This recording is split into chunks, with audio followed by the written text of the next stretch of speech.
పైన ₹1,00,00,000 ఇచ్చే స్కీమ్ తీసుకొచ్చిన ఈరోజు ప్రభుత్వానికి పనిచేసే ప్రతి ఉద్యోగికి ₹1,00,00,000 ప్రమాద బీమా వచ్చే విధంగా మా ఆర్థిక మంత్రి గారు చెప్పిన తొందరలోనే అధికారికంగా మీకు ఆ వార్త కూడా నేను అందించడం జరుగుద్ది.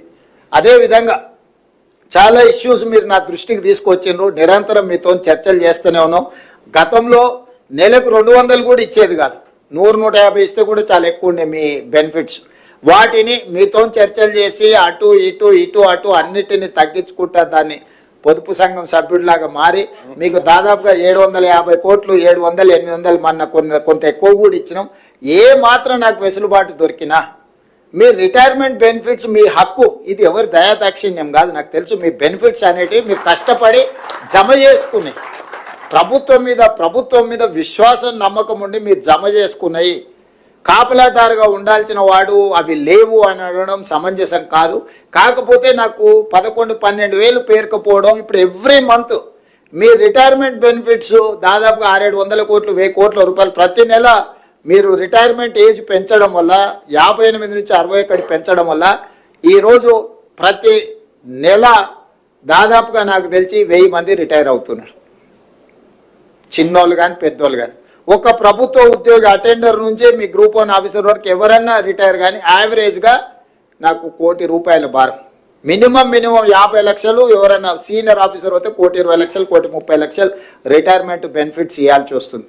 ఒక ప్రభుత్వ ఉద్యోగి చేరుతున్నప్పుడు జీతభత్యాల భారానికంటే ఒక ప్రభుత్వ ఉద్యోగి పదవీ విరమణ చేస్తున్నాడు అంటే ఆర్థికంగా భారం ఉన్నది. వాటి అన్నిటిని కూడా లెక్క పెట్టుకొని మీ సమస్యలు పరిష్కరించడానికి ఈ 31 మార్చ్ వరకు ఫైనాన్షియల్ ఇయర్లో పెద్ద ఎదుగు పొదుగు లేదు. ఎందుకంటే లెక్కలు ఎవ్రీ మంత్ మీరు కూడా చూస్తున్నారు. వచ్చే ఫైనాన్షియల్ ఇయర్ నుంచి ఇంకా కొంత పెంచి మీ బెనిఫిట్స్ ఇచ్చి మీ సమస్యలు పరిష్కరించి మీరు కూడా పెద్ద మనసు చేసుకోండి. ఇది ఒక బాధ్యత. ఈ బాధ్యతను మనందరం కలిసి నిర్వహిస్తేనే ఇది సక్రమంగా ముందుకు సాగుతుంది. ఎప్పుడైతే మీరు వేరు నేను వేరని మీ మనసులో భావన వస్తుందో ప్రజలకు మనము మెరుగైన సేవలను అందించలేమో, మన మధ్య నమ్మకం విశ్వాసం కోల్పోయినప్పుడు పరిపాలన సక్రమంగా అందించలేము. మీరు సంపూర్ణమైన విశ్వాసం ఈ ప్రభుత్వం మీద పెట్టండి. ఈ ప్రభుత్వం మీది. ఇందులో నా పాత్ర నిర్ణయాలు చేయడం వరకే. ప్రతి రూపాయి నా దగ్గరికి రాదు, ఏ రూపాయి నేను చూడను. మీరు పెట్టే సంతకాలను బట్టే రూపాయి పోవడం, రూపాయి రాకడం, రూపాయి పోకడం, ఈ రెండు.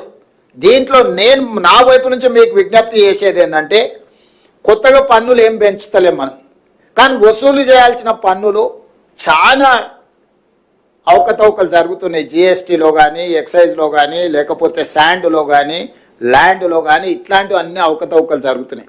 వాటిని మనం ఒడిసి పట్టుకుంటే చాలు, మన అవసరాలకు సరిపోయేటంత నిధులు ఉన్నాయి.